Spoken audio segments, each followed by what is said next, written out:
And here we go. I hope you're hungry. No soup for you! No soup for you! What is going on in the city of Kamloops? They're getting hit from all angles. There was a train derailment. Fuel went straight into the Kamloops lake. A disaster which could have been avoided if we just had some pipelines. But no. Mark Carney shuts them all down. He would rather move oil on rail cars through big cities and pray they don't explode. Then if they do, he'll blame it on climate change. Mark Carney wants to slap a decarbonization fee on imported oil. Yeah, you heard that correctly.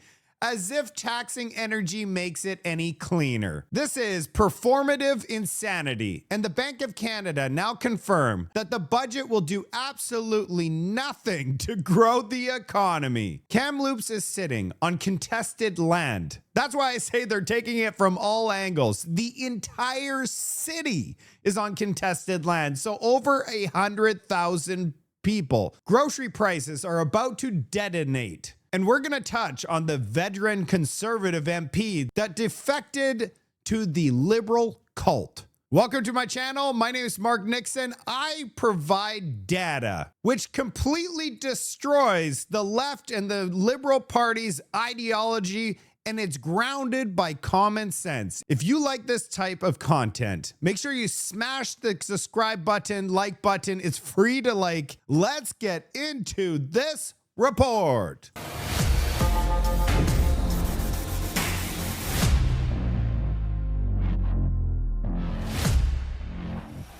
And is also ending a luxury tax on boats and aircraft. It costs more to administer than what we receive. And I'm a very pragmatic person. One thing we did learn from this budget, if you own a private jet or you have a luxury yacht, you will no longer have to pay taxes on those items. Everybody else doesn't get a tax break. And what do we get? We get to pay for it. Oh yeah, this beautiful budget is a disaster. Ironically, the fuel that spilled in the Kamloops Lake was 12,000 liters of jet fuel for the super rich that will no longer have to pay taxes on their private jet poured directly into the lake. All of this could have been avoided if we just approved pipelines and bury them underground. None of this would have occurred. Cleanup efforts are still underway after a train derailment near Kamloops caused about 12,700 liters of jet fuel to spill into the environment. Local officials say the culprit could have been falling rocks. In my conversations with the CP officials, they suspected that it was a rock or a boulder that fell off of the uphill side. We had significant rainfall the couple days before the derailment. Now this happened last Saturday around 7 p.m. near Cherry Creek. A Canadian Pacific Kansas City train carrying fuel and gypsum came off the tracks, sending 2 fuel tankers crashing into Kamloops Lake. The Ministry of Environment and Parks and train crews have been working to contain the leak with multiple booms in place, but some oil sheen was spotted on the water beyond the containment. The lake serves as a major water source for several surrounding communities. The ministry says water samples have been taken and results are still pending. The community of Tobiano is about 7 kilometers downstream, and that water intake's about 70 feet below the surface, and the entire community takes its water from that water source. We very much appreciate that the surface results are negative in those areas, but we really want to go to the source of the water to assure our constituents that the water is safe. The cause of the derailment is still under investigation while crews work to remove the remaining rail cars. So every day that there's no new pipeline announced, we're going to have more announcements like this for sure, because they're going to be shipping all of this stuff on railways. We got some breaking news about the ostrich situation. Some very sad news to report. Let's take a look. The Supreme Court of Canada has ruled it will not hear a last-ditch appeal from a BC ostrich farm to save the birds. Universal Ostrich Farms had already lost legal challenges in federal court and the Federal Court of Appeal. It's now been 10 months since the Canadian Food Inspection Agency ordered that cull amid an avian flu outbreak. The Supreme Court delayed the cull in September while it considered whether to hear the case. Well, now it's decided not to, so there is no legal barrier against the killing of more than 300 ostriches.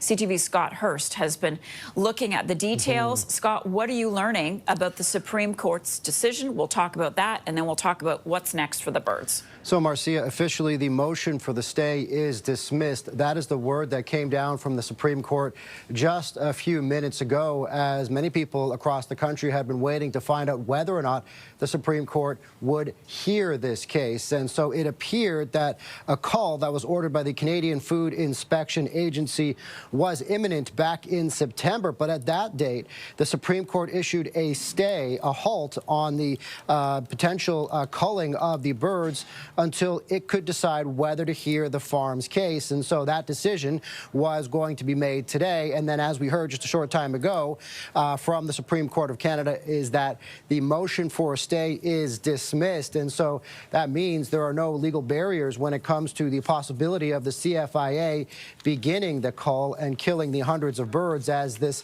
farm in the southeastern part of BC had been fighting for the better part of 10 months to save this beloved flock, saying they don't deserve to die. All owners, as the owners have been opposing the call from the Canadian Food Inspection Agency. Marcia, over that time, we've seen also a groundswell of supporters heading to the farm, standing behind the fight, not just there at the property, but also south of the border as well. Some high-profile support from south of the border. Robert F. Kennedy Jr. as well, U.S. Health Secretary, even writing a letter to the CFIA in support of the farm, arguing the birds should be spared and that could be incredibly useful to be able to study them, as the CFIA had ordered the cull late last year, back in December, after a case of avian flu. And so it's been a better part of 10 months. The farm, has been fighting this case. Coming down to this Supreme Court decision that it will not move ahead. It will not be hearing this case, Marcia. Yeah, even Dr. Oz, he injected himself in this. He wanted to stop the planned call.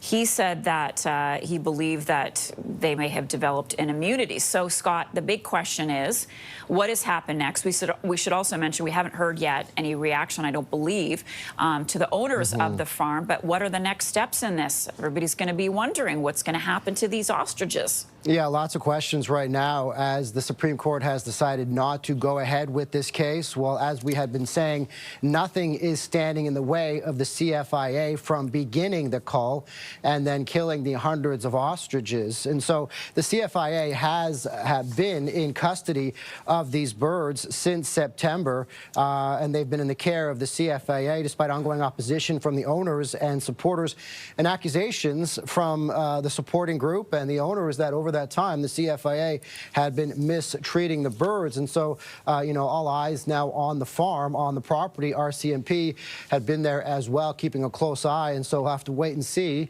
what is next specifically in terms of timing for the CFIA, the Canadian Food Inspection Agency. If there are no legal impediments to now beginning this cull, how quickly would they begin at the farm? And so that is kind of the next question in terms of what happens next. But now that the Supreme Court of Canada has decided it will not hear the case, the CFIA appears that it won't have any legal standing in the way from beginning this call, which it had ordered last December, Marcia. Scott Hurst with the very latest. Here's a video response of one of the owners, Katie, at the ostrich farm today. This is what pain looks like. You want to know what pain looks like, Canada?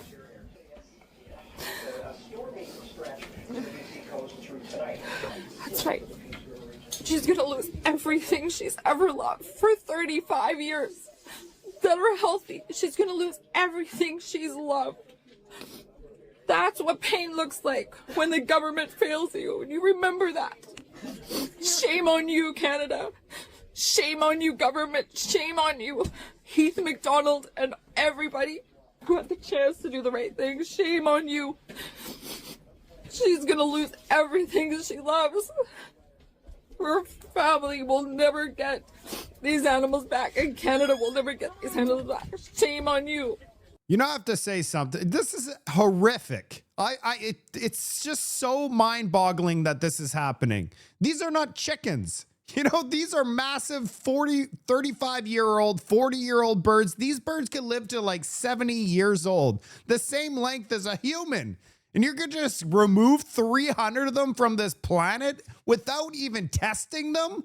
This is peak absurdity, but this is the Canada that we live in under this liberal government. They could reverse this entire thing, but instead, full steam ahead. We are the ostriches, Canada. We're next. Health Canada wasn't done there. They actually went and seized $200,000 worth of ivermectin from a BC natural health clinic. You know, Canadians should have a choice. If they want to take this thing, they should be able to take it. But Health Canada says, no, you are not going to have this option. We need to stop this. And if Health Canada is actually going after this, it makes me think there could be some benefit to this medication. We definitely need to look into this one.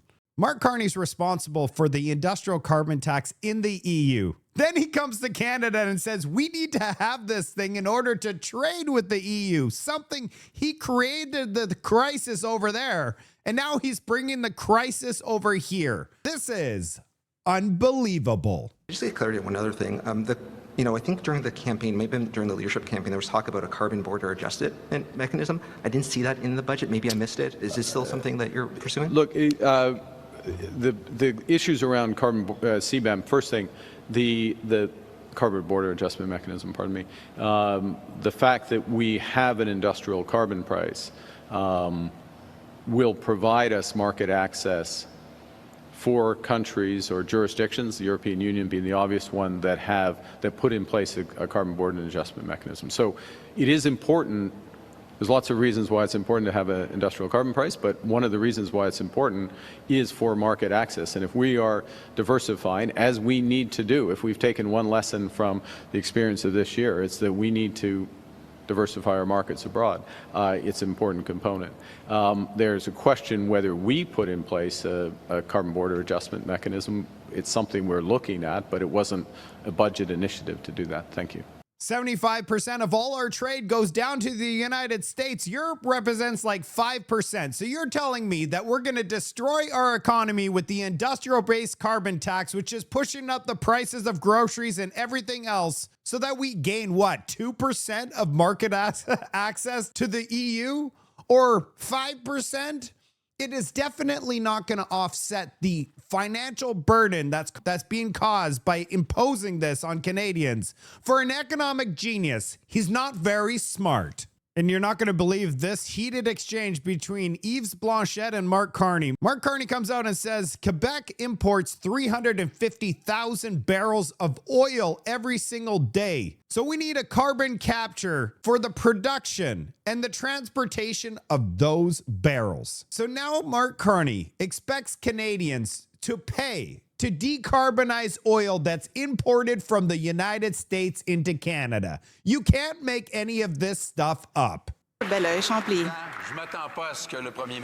don't expect the Prime Minister to want to answer my question. A tax credit. You are paying money to someone who gets the benefit of that credit. It comes out of government coffers. You cannot say that it is an investment, the value of which you are keeping with on your asset sheet. Does the Prime Minister think that accountants are idiots and that Canadians are idiots as well? The Right Honourable Prime Minister. Mr. Speaker, I would like to underline that Hydro-Quebec will be one of the biggest beneficiaries of this budget, and the environment will be the other big beneficiary. With it, when it comes to carbon capture, the truth is that right now, Quebec is using 350,000 barrels of oil a day. So carbon has to be captured for the production and transport of those barrels. Wow, just wow. So now we have to pay to decarbonize oil that comes from other countries shipped into Canada. It gets worse and worse for Canadians, meaning we're going to have to pay more for fuel to decarbonize it if it's imported. The Liberals are straight up going to destroy this country. The Bank of Canada says this budget is not going to make our economy boom like the Liberals are describing. We're going to get just a little bit of a bump, but that's it. Out of $450 billion, astronomical amount of spending, we're going to get microscopic growth. Mr. Macklem, in your most recent monetary policy report, I'm going to quote a section there. It says, weak growth is likely in the second half of 2025. After contracting in the second quarter, GDP growth is estimated to be about 0.75% on average for the second half of the year. So when we look at it on a year-to-date basis, is it fair to say that performance is basically neutral for our economy? But of course, the Prime Minister is promising Canadians that he's going to be building the economy at unimaginable speeds not seen since the Second World War. So I did a bit of research, and it looks like Canada's GDP growth following the years of the Second World War were between 6 and 7%. So based on your forecasts, when do you expect that we would achieve that 67% GDP growth? She's not lying. That's exactly what Mark Carney said. We're going to have the fastest growing economy in the G7, not seen since World War II. Let's hear from the Bank of Canada. Forecast goes out about 2 to 3 years, and we don't achieve that. We've got, I think, 1.2, 1.1, and 1.6 in 2027. And what do you think the economy would need to achieve that 6 and 7% GDP growth? If we want much higher growth in the economy, we're going to need much higher productivity growth. Okay. So when I read the news, I see that auto manufacturers have relocated investment to the U.S., some big names recently. Housing starts in Toronto specifically are at 30-year low. Bottling companies are also moving operations to the U.S. And, of course, small businesses have been heavily impacted because of the U.S. tariffs. Given that, do you believe that our economy is growing at unimaginable speeds, like the Prime Minister has mentioned? At a what speed? Unimaginable. Unimaginable. Well, I'm not really going to put it on. I mean, you can decide on the adjective. I mean, our forecast is 1.1, 1.2, 1.6. So, in simple terms, for Canadians watching, that means that our economy is not growing very fast. No. Is that fair to say? No, our economy is not growing very fast. Can you believe it, Canada? We're going to get 1.1, 1.2, and 1.6 over the next 3 years. We should be at 3% per year. So we're going to lose 2 years of economic growth with the largest budget in Canadian history. That is an admission that the Liberal plan is disaster. For all the people that voted NDP last election, are you going to be giving up your land to the Aboriginals? The entire city of Kamloops is under Aboriginal claim. This is pure insanity. There are growing calls for clarity and transparency for British Columbians around all notices of civil claim filed against the province by First Nations claiming title. Keith Baldry joins us with more on this. Keith, this has become a big issue, particularly over areas that include private property. Yeah, ever since the Cowichan decision blew up, literally, this has been in the news and raising concerns about what else is flying below the radar here. Is that the only case? Today, independent MLA Eleanor Sturckel releasing another civil claim, this one involving Interior First Nations that's claiming the entire city of Kamloops, other municipalities, the Sun Peaks ski resort, all on a bid to stop the expansion of the Ajax mine. Here's Eleanor Sturckel saying it's incumbent upon the government to find out about what else is flying under the radar out there. And Minister responsible, Spencer Chandler Herbert, says the government is opposing this claim and is insisting private property rights must be upheld. The government needs to do more to engage with the public so that they understand the possibility of what consequences could exist from this type of litigation. First Nations have the right to bring forward these claims and to file these claims of title, but the government has a responsibility to ensure the people who it is mandated to serve are well informed of the situation and have an opportunity, if possible, to participate in that litigation. The province is clear. Private property in any case in this province, it's our view that it needs to be protected, and it's our view that we stand up for it. We're doing that in the Cowichan case, and we'll do that in every case. While we also fulfill our obligations to acknowledge rights and title for Indigenous nations and work to do both. Keith, I'm sure the Kamloops court action is a bit of a surprise to a lot of people. How long has that been going on? Yeah, here's another parallel to the Cowichan situation, Chris. Cowichan one dates back as far as 2014. This one today, unearthed by Eleanor Sturko, dates back almost 10 years to 2016. So again, the question is, how many other claims are similar to this that are circulating around the justice system, and how many other municipalities may be involved in? How many, if any, private landholders are going to be involved? No doubt. We need those answers sooner rather than later. Keith, thank you.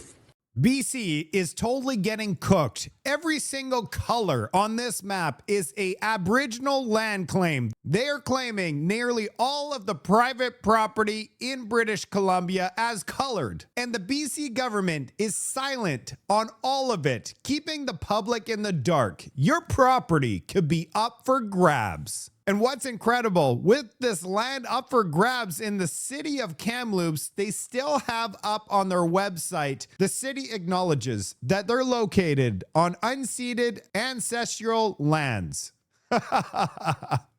This is not going to age well. Philippe Champagne says every dollar invested in Canada will yield more than a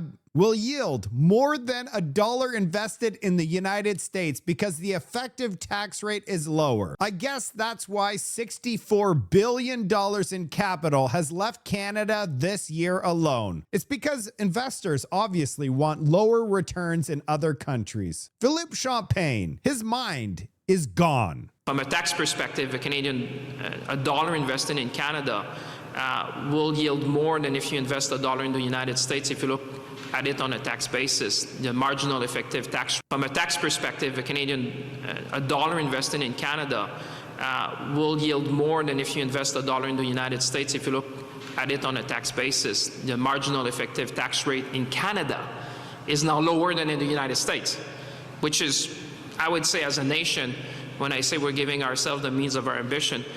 And that's why our prime minister has 94% of all his net worth located in the United States and only 0.5 located in Canada, because we have the absolute lowest tax rate. So our prime minister is retarded.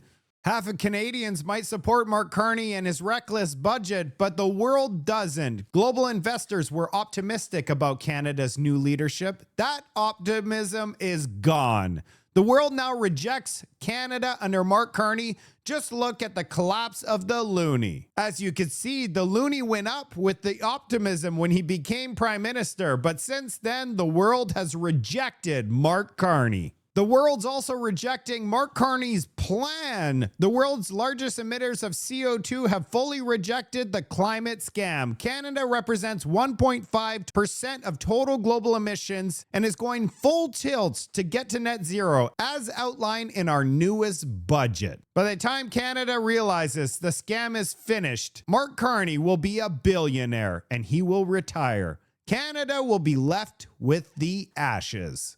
Many Canadians no longer buy beef because it's way too expensive. I've seen 3 steaks for $100, so they're flocking to chickens. Well, guess what?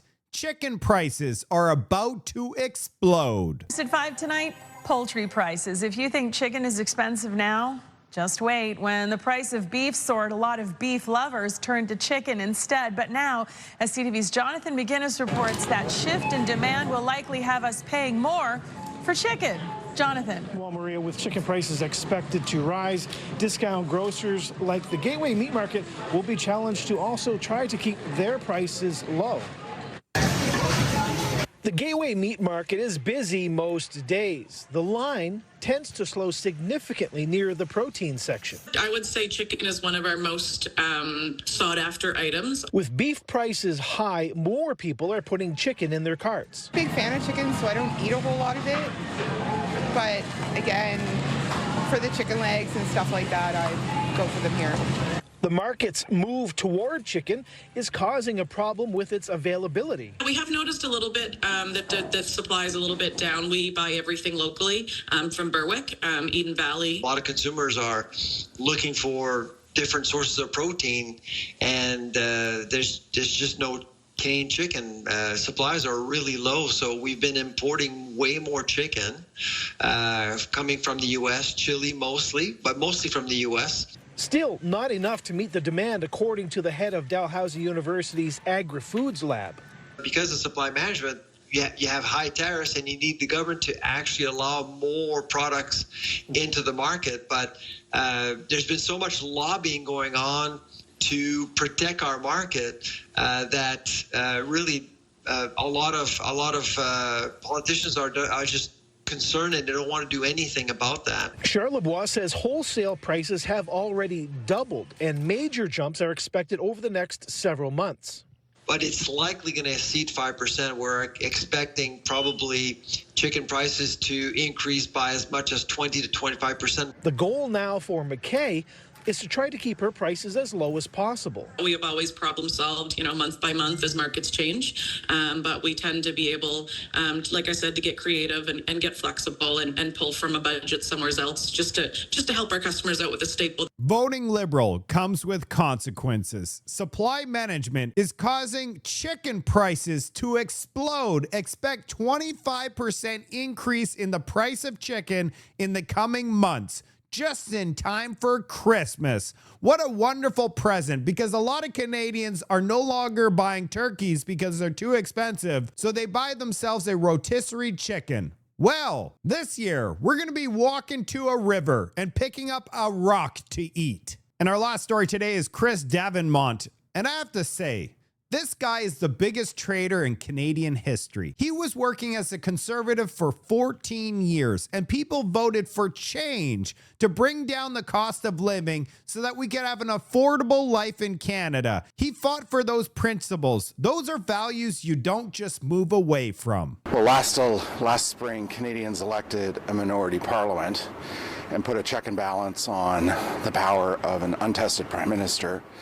Mr. Carney is trying to manipulate that result and get a majority Canadians did not elect. How much did Mark Carney pay Chris in order to cross the line? Because I don't believe 14 years of serving as a conservative and having conservative values, you would just wake up one day and say, I want increase in crime. I want more taxes for everybody. I want prices of food to explode upwards. I want carbon taxes for everybody. You don't just wake up one day and decide you want to go woke. That's it for today's report. Oh man, the city of Kamloops is getting oil spilled and now the land is up for grabs. What do you think about what's going to happen in Kamloops? The NDP has caused chaos and this is spreading across the country. If we don't have fee simple rights for our land, what do we really have in Canada? And what do you think about Mark Carney's plan to decarbonize oil that gets shipped into Canada? No surprise, the Bank of Canada is saying that we're going to have zero growth or just a little bit of growth after the largest budget deficit in Canadian history outside of the pandemic. I look forward to providing you guys these reports. Leave a comment. I'll see you on the next report.